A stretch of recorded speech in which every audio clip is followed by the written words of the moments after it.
Hi YouTube! Kamusta? For today's video, pag-uusapan natin ngayon is about essential oils. Alam ko marami ng mga nakagamit and familiar na rin kayo sa mga essential oils. Pero saan nga ba at ano-ano nga ba ang gamit ng mga essential oils? Kasi maraming nagkiklaim na hindi totoo ang mga benefits ng essential oils. Sobrang mahal ng mga essential oils. Worth it nga ba ang mga essential oils? And ano bang brand ang mga legit, talagang nakakatulong na mga essential oils? I-diffuse ba yan? Paano mag-diffuse? Pwede bang ihalo yan sa mga cosmetics? Pwede bang topical yan? And maraming iba pang mga tanong, beshi. Ayan. And for today's video, I will introduce you Doterra. Ayan. May couple of unboxing, yung pilot diffuser niya, and yung introductory kit niya, and few of their essential oils. Alright, Beshi, without further ado, ito na po ang mga products na ibibida natin for today. So, let's start with their diffuser. Ayan. So, ito yung pilot diffuser ng Doterra.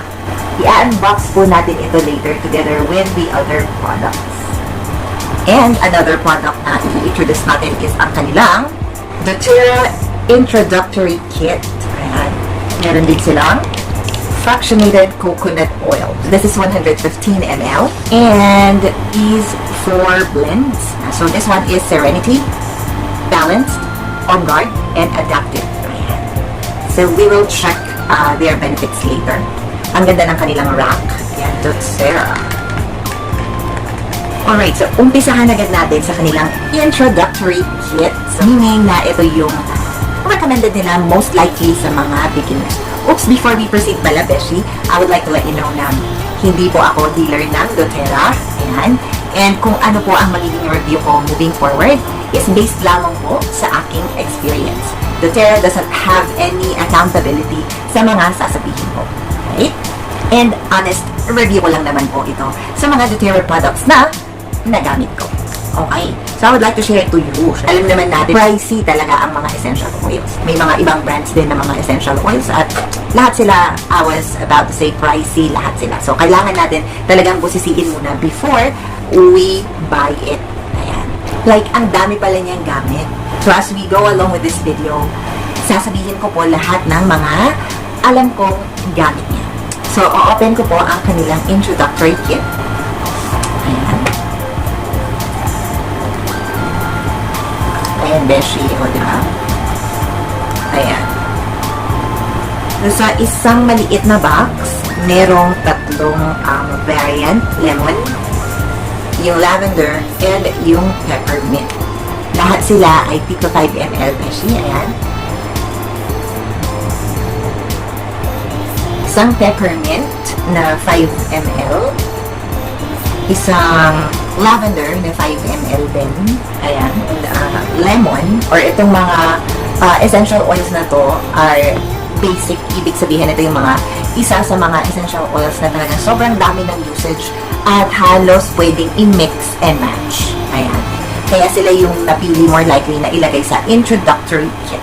Medyo mababa po ang price na to, yung kanilang introductory kit, kasi makakakuha ka na ng not 1, not 2, but 3 variants ng Doterra essential oils. Mga 1,300 ranging like that, meron ka ng tatlo. Unlike po sa mga ibang blends nila na minsan ang isang bottle is nasa more than 1,000 or minsan pa nga may mga blends na more than 3,000.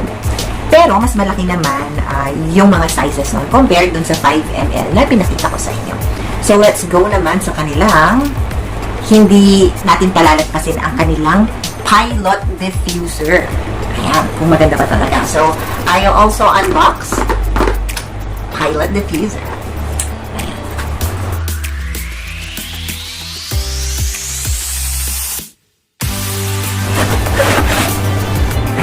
So, nakabat pa siya na ganito.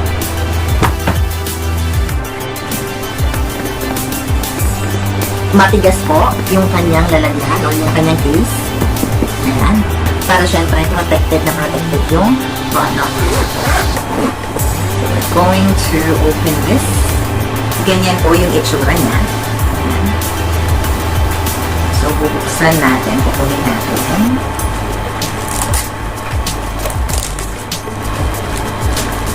So, tingnan natin kung ano tong kasama niya. More likely, ito yung para sa sasakyan. If you have cars, pwedeng-pwede natin ilagay charger.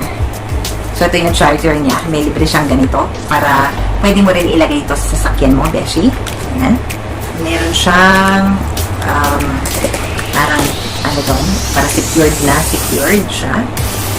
And then, what else? Meron siyang, of course, yung manual sa loob.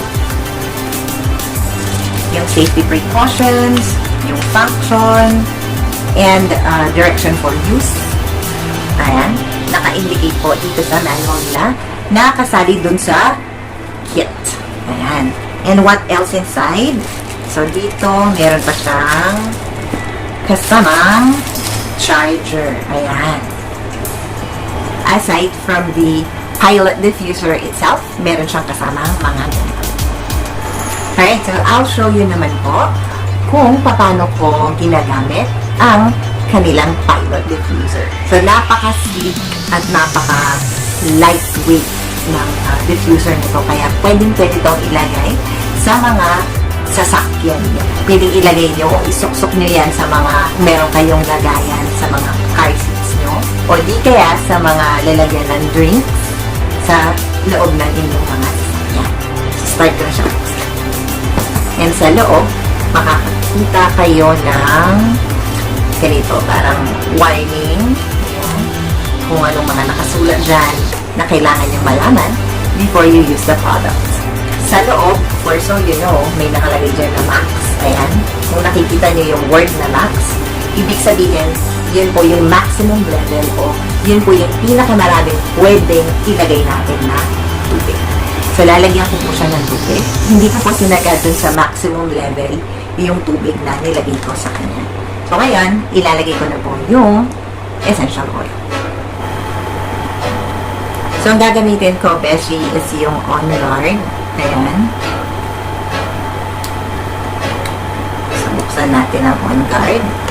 And, I will put 1, 2, 3 drops. Ayan. So, nalagyan ko na siya. And I will close it properly. Make sure na sinasarado natin mabuti yan, beshi, kasi ayaw nating magtapon niya. Isarado lang yung kanyang packet hanggang mag-lock. Pansin nyo, pag tumunog na, that's it. Okay? And then, just press this button. Papansin nyo, ayan na. Meron na siyang usok, beshi. At napansin nyo rin na meron na yan. Na meron siyang light. Meron siyang light. Ayan. Iilaw yan, beshi, sa gilid-gilid. Ilalagay ko muna siya dito. Ayan, beshi. Thank you so much. Done na po tayo sa ating mga unboxing ng mga Doterra products. Okay. Gagawin ko pa ng isa pang video. Okay. About naman dun sa mga products nila. Kasi medyo mahaba-haba na itong video na ginawa natin. So, napagpasyahan ko na gawin ito ng separate video about the products. Alright, beshi. You always have a great day and stay safe. Nga pala, beshi, if you would like to know more about Doterra and kung gusto mong maging member ng Doterra Philippines, feel free to message yung page na ilalagay ko po sa aking description box. Napaka-approachable and napaka-knowledgeable and napaka-patient ng customer service. So, you don't have any regrets at hindi naman porke nagtanong ka, bibili ka na. So, if you want to know more about the Doterra products, don't hesitate to click the link na nasa description box po natin, mga beshi. Ayan. So, yun lang po muna. Bye!